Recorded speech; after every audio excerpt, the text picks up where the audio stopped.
Cuaca cerah ya? Cerah, alhamdulillah ya Kak Iva. Cukup cerah atau cerah sekali nih?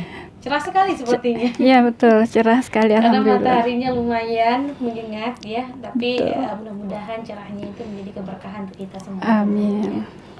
Nah, kali ini setelah beberapa kali, dan ini pertemuan kita yang kesekian kalinya Iya. tentunya untuk dialog daerah atau dialog interaktif kita edisi hari ini, masih membahas tema yang sama mungkin ya. Ya, iya Kak Iva betul. Lebih mendalam lagi gini. Betul. Baik, dari minggu mungkin kita kilas balik ya, pertemuan Iya. minggu yang kemarin ini itu kita juga membahas mengenai perawatan dan juga pengasuhan tumbuh kembang balita dan juga anak. Iya. Jadi kalau digarisbawahi, balita dan anak ini umurnya dari 0 hingga 10 tahun. Betul, ya. betul. Buat teman-teman juga yang ingin bertanya atau menyampaikan pertanyaan mungkin ya, ada keraguan cara mendidik anak seperti apa, anaknya begini-begini apa segala macam gitu ya, boleh melalui via telepon, via SMS dan juga WhatsApp-nya. Nah, kalau bisa via SMS-nya dan juga WhatsApp-nya, chat-nya ya di 081257764090. Nah, kembali lagi ke tema kita untuk edisi pagi hari ini, perawatan dan pengasuhan tumbuh kembang balita dan juga anak. Minggu kemarin kalau saya nggak salah gitu ya, Iya. itu kita membahas mengenai aspek-aspek pengasuhan gitu ya. Iya. Ada disiplin, komunikasi, sosialisasi, dan juga memberikan kesempatan si anak untuk berkembang atau mengembangkan potensinya. Betul. Kurang lebih seperti itu. Nah, kali ini kita akan mengulik lebih dalam lagi. Apa nih tema kita untuk pagi hari ini? Baik. Terima kasih Kak Iva. Assalamualaikum warahmatullahi wabarakatuh. Waalaikumsalam warahmatullahi wabarakatuh. Ayah bunda dimanapun berada, alhamdulillah semoga pada pagi hari ini ayah bunda semua dalam keadaan sehat walafiat tentunya ya Kak Iva. Amin. Amin. Iya, Dan dapat beraktivitas dengan penuh keikhlasan, dengan penuh kebahagiaan tentunya. Amin. Ayah bunda baik, untuk tema pada pagi hari ini masih seputar tentang pengasuhan untuk usia 0 sampai 10 tahun ya Kak Iva. Iya. Dan pada pagi hari ini kita akan lebih mengulik lebih jauh tentang bagaimana sih pola pengasuhan yang efektif seperti itu. Iya, pola pengasuhan yang efektif. Tentunya Iya. tidak melenceng dari tema kita sebelumnya, Iya. yaitu perawatan dan juga pengasuhan tumbuh kembang balita dan juga anak. Iya. Kali ini lebih mendalam lagi, yaitu pola pengasuhan yang efektif itu seperti apa sih gitu ya. Betul. Mungkin ada tipsnya juga ini dari ibu untuk menyampaikan ke bunda-bunda yang ada di rumah. Mungkin kita langsung saja dialog kita untuk edisi hari ini. Silakan ibu. Baik, terima kasih ayah bunda. Ketika kita ingin memberikan yang terbaik untuk buah hati kita, tentunya ilmu merupakan salah satu hal yang terpenting untuk dapat kita siapkan dalam mendampingi, dalam mendidik, mengasuh putra-putri kita. Apapun tentunya dalam kehidupan kita tidak dapat lepas dari ilmu pengetahuan ya Kak Iva. Dalam hal ini pun dalam mengasuh buah hati kita tentunya kita harus tetap belajar, harus tetap menambah wawasan bagaimana kita dapat memberikan yang terbaik dalam pengasuhan terhadap buah hati kita, seperti itu. Jangan sampai ketika nanti anak-anak kita sudah remaja, sudah dewasa, ada perilaku yang mungkin tidak sesuai dengan norma seperti itu, atau ada perilaku yang kita tidak sukai, kita serta-merta menyalahkan anak seperti itu. Padahal itu adalah pola asuh kita yang sebelumnya. Betul. Lagi anak-anak maupun balita gitu ya. Betul. Terutama dalam hal ini ketika anak-anak kita masih usia 0 sampai 10 tahun, disinilah peran kita sebagai ibu dan juga ayah tentunya memiliki peran yang sangat-sangat penting dalam membentuk pola pikir, membentuk watak, tabiat, kebiasaan, sehingga ini akan menjadi bekal bagi anak ketika dia tumbuh menjadi remaja dan dewasa nanti seperti itu. Dia akan menjadi anak yang seperti apa? Iya, itu tergantung dari bagaimana pola asuh kita kepada anak-anak kita ketika anak kita masih kecil, yaitu usia 0 sampai 10 tahun ini Kak Iva. Itu tadi, karena kurangnya pengetahuan dan juga wawasan tadi, kita seringkali itu salah gitu ya, dalam mendidik sang anak gitu ya. ada Betul. manjanya kemanjaannya kelewat batas gitu ya. Iya, Ada pengabaiannya dan pengabaian pun yang terlewat batas tentunya. iya, Nah, kali ini pola pengasuhan yang efektif. iya. Ini menjadi tips juga tentunya buat teman-teman dan juga untuk seluruh pendengar setia RKO dimanapun berada. Ya, kaitannya dengan tema yang akan kita bahas pada pagi hari ini, yaitu pola pengasuhan yang efektif. Ada beberapa poin yang ingin kami sampaikan terkait dengan apa saja yang harus kita menjadikan patokan dalam pengasuhan. Yang pertama tentunya pola asuh harus dinamis. Iya. Kemudian pola asuh harus sesuai dengan kebutuhan dan kemampuan anak. Selanjutnya, poin yang ketiga, ayah ibu mestinya kompak. Ya, kompak kan? Iya. Kemudian yang keempat, pola asuh harus disertai perilaku positif dari orang tua.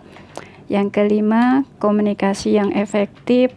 Yang keenam, disiplin. Dan yang terakhir, tentunya orang tua harus konsisten. Seperti itu.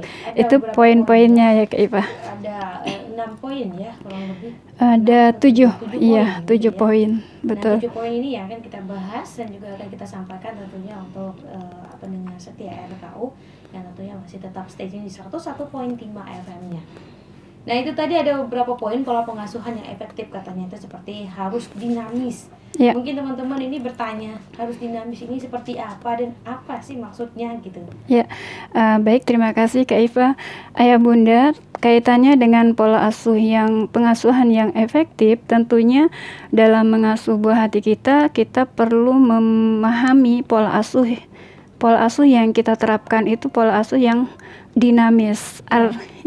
Artinya ketika kita memberikan pengasuhan kepada anak, kita sesuaikan dengan usia anak. Jangan sampai ketika anak tumbuh menjadi balita, kita masih memperlakukan anak seperti bayi misalnya. Di bawah 1 tahun. Iya, gitu ya? Harus dinamis dalam hal ini. Iya. Ketika anak sudah memasuki remaja, tentunya kita tidak dapat memperlakukan anak kita seperti anak kita bayi, masih balita. Iya, masih anak-anak. Betul. Ya.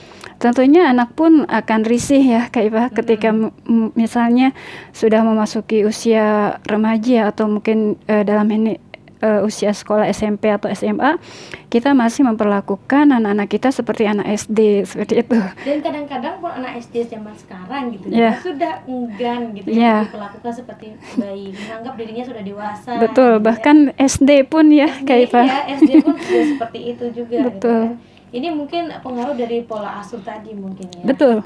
Jadi lagi SD dia menganggap dirinya itu udah dewasa banget daripada orang tuanya gitu kan. Iya, betul Kak Iva. Dan tentunya ketika nanti ada pembahasan tersendiri Kak Iva mengenai remaja ini, karena sangat-sangat berbeda kita dalam memperlakukan anak-anak kita ketika sudah remaja. Tidak dapat diperlakukan seperti anak masih usia di 10 tahun ke bawah tentunya. Iya. Kalau mungkin kan ada dalam pendidikan Islam itu ya Kak Iva, mungkin kalau ayah bunda pernah mendapatkan materi tentang pola asuh yang diterapkan oleh Sayyidina Ali. Ada 3 tahapan, 7 tahun pertama, 7 tahun kedua, 7 tahun ketiga, seperti itu. Ada perbedaan dalam menghadapi anak-anak kita di masing-masing usia tersebut. Di usia 7 tahun pertama ini mungkin ada penambahan materi ya Kak Iva. Iya. Melenceng dari ini. Dari ini juga ini kan kita tahu betul. Ada, yang kita bahas juga memang di bawah 10 tahun. Betul.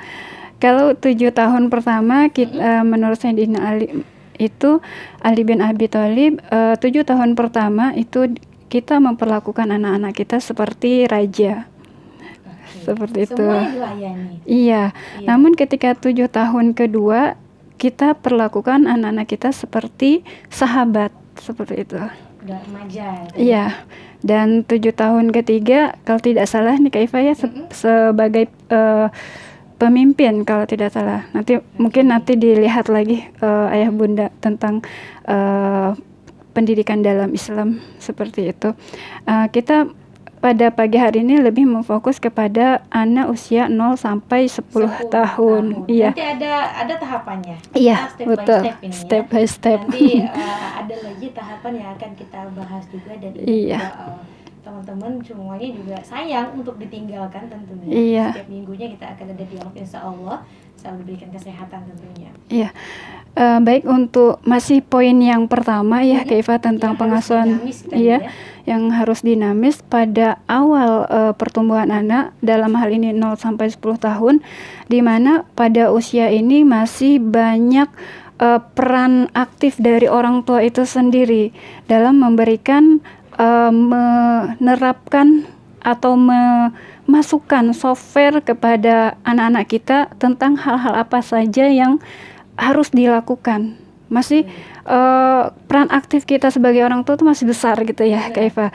Kita harus selalu memberikan arahan, membimbing, mengawasi, itu masih sangat besar. Jadi jangan sampai kita ingin anak itu mandiri, kita lepas begitu aja. Tidak seperti itu, kecuali nanti setelah remaja ada tahapan sendiri, kita lebih kepada diskusi dengan anak seperti itu.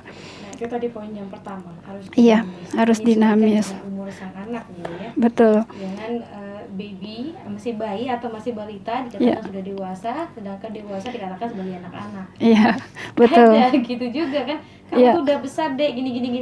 Nanti kalau udah besar adiknya, kamu tuh masih kecil, kamu harus kayak aduh kan. Iya. Kayak gitu. Iya, betul. Pun dalam usia 0 sampai 10 tahun ini, Kak Iva, mungkin harapan orang tua ingin anak misalnya dalam keseharian rajin sholat misalnya, atau rajin membersihkan rumah, atau mungkin membereskan mainan yang sudah dia pakai. Iya. Namun pula kita harus memberikan penanaman sejak dini. Dalam arti kita memberikan arahan, memberikan nasihat bagaimana anak tersebut diberikan pengetahuan tentang sholat seperti apa, tentang diberikan contoh yang baik, membersihkan atau membereskan mainan itu seperti apa. Jadi jangan sampai kita mengharapkan anak melakukan sesuatu padahal dari diri kita sendiri pun sebagai orang tua tidak mengarahkan ke arah sana, seperti itu.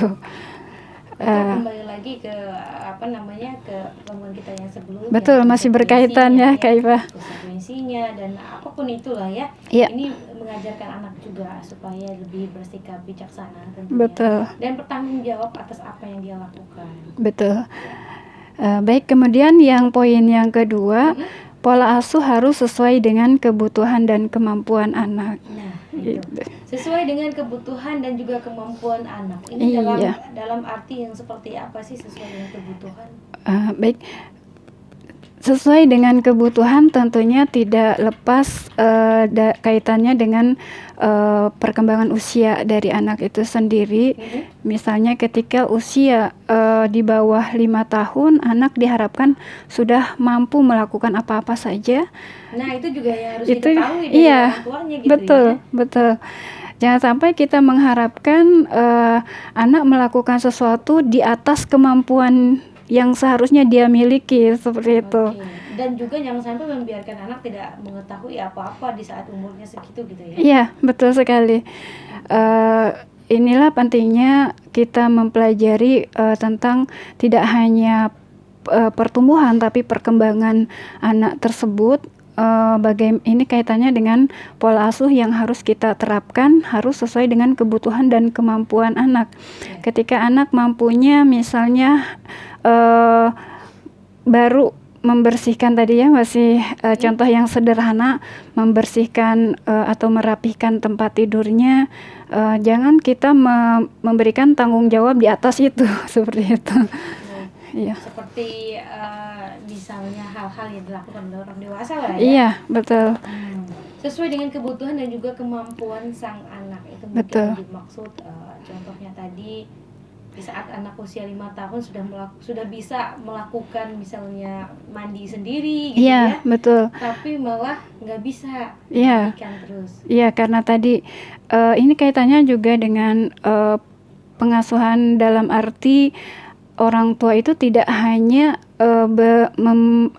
menerapkan sifat atau sikap pengasih, tapi juga penyayang. Nah, iya. Artinya ketika orang tua memberikan sesuatu, memberikan yang dibutuhkan oleh anak, tapi atau yang diinginkan oleh anak, tapi juga kita memiliki sifat penyayang. Jangan sampai apa yang kita kasih itu, yang kita beri itu menjadikan anak malah membahayakan diri anak. Iya. Seperti itu. Di Misalnya, masa depannya, betul. Ya, karena ini jangka panjang juga. Betul. Sebagai contoh, misalnya ketika anak ingin jajan, ingin membeli makanan, kita memiliki sifat pengasih, kita beri. Iya. Kita beri anak uang, misalnya uang sesuai yang butuhkan, yang diinginkan. Namun kita juga harus punya sebagai orang tua harus punya sifat penyayang. Dalam hal ini kita memberikan uang tersebut tidak berlebihan, dibatasi seperti itu. Butuhnya misalnya hanya beli snack atau beli makanan yang ia inginkan seharga 5.000, kita jangan memberikan dia 50.000. Itu artinya kita tidak penyayang. Dalam hal ini bisa saja anak membelikan sesuatu yang di luar batas iya, betul. Kan? Yang tidak seharusnya dia beli betul. gitu ya, tapi jadi dia beli. Itu ya, dalam arti kata itu mungkin pembodohan secara tidak langsung Iya, terhadap anak gitu ya. betul. Nah, untuk masa depannya juga yang pastinya kita harus memberikan hal yang baik ya. Iya. Sesuai dengan kebutuhan dan juga kemampuan sang anak tadi. Iya. Sebagai contoh mungkin yang sering terjadi di masyarakat ya, Kak Iva. Misalnya anak usia SMP ketika dia ingin ketika ia melihat teman-temannya sudah menggunakan motor misalnya, kita sifat pengasih kita ingin memberikan anak kita motor misalnya, itu padahal pengasih ya iri. ingin memberikan gitu kan, kita mampu memberikan dia sebuah motor gitu kan. Namun kita juga harus punya sifat penyayang. Dalam hal ini kita juga sayang sama anak kita. Jadi apa-apa iya, betul. Apalagi di bawah umur. Betul, belum memiliki SIM, khawatirnya anak belum mampu mengendalikan emosi ketika misalnya diserobot temannya lalu ikut-ikutan menyerobot seperti itu. Betul. Ya. Apalagi pergaulan zaman sekarang.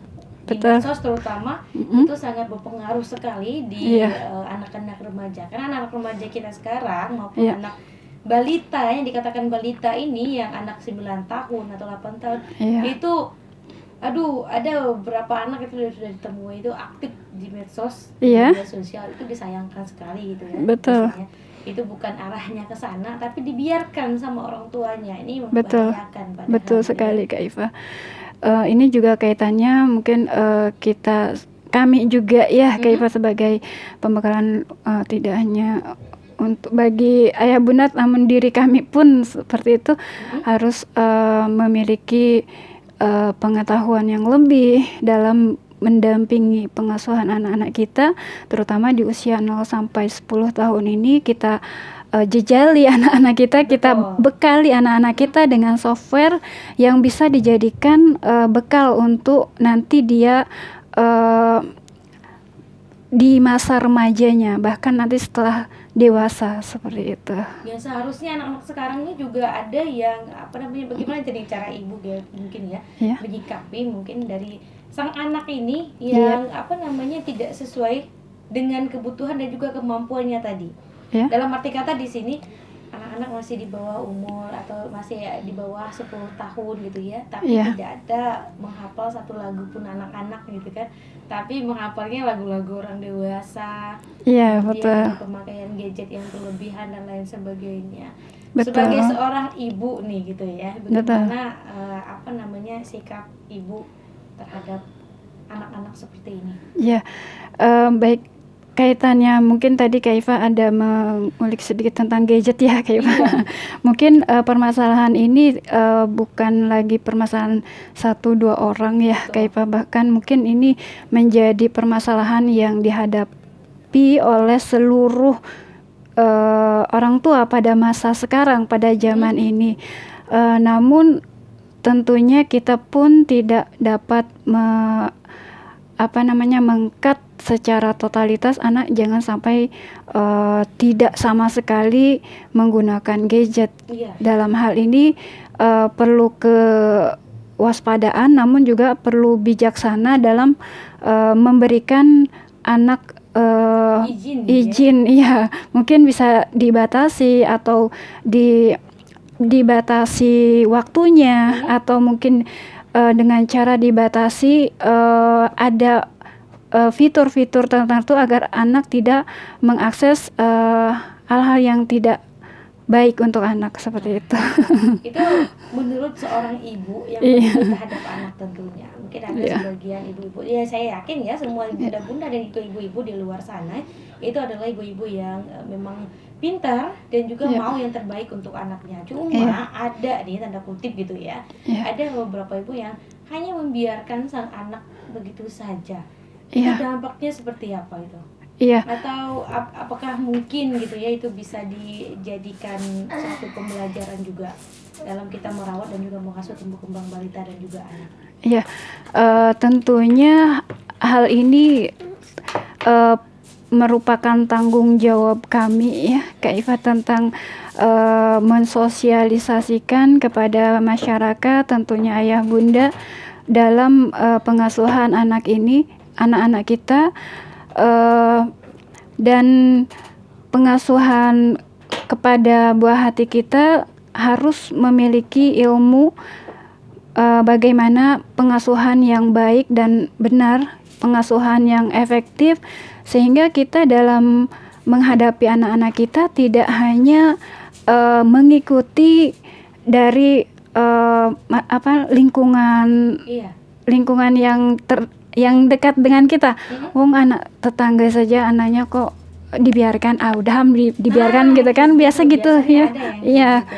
Nah, tentunya hal ini merupakan tanggung jawab kami juga Kak Iva sebagai penyuluh untuk mensosialisasikan, di samping kami sendiri masih belajar untuk menerapkan hal itu, tentunya untuk dapat sama-sama kita sebagai ibu bekerja keras dalam hal meluangkan waktu kita dalam memberikan pengasuhan yang terbaik untuk buah hati kita, seperti itu.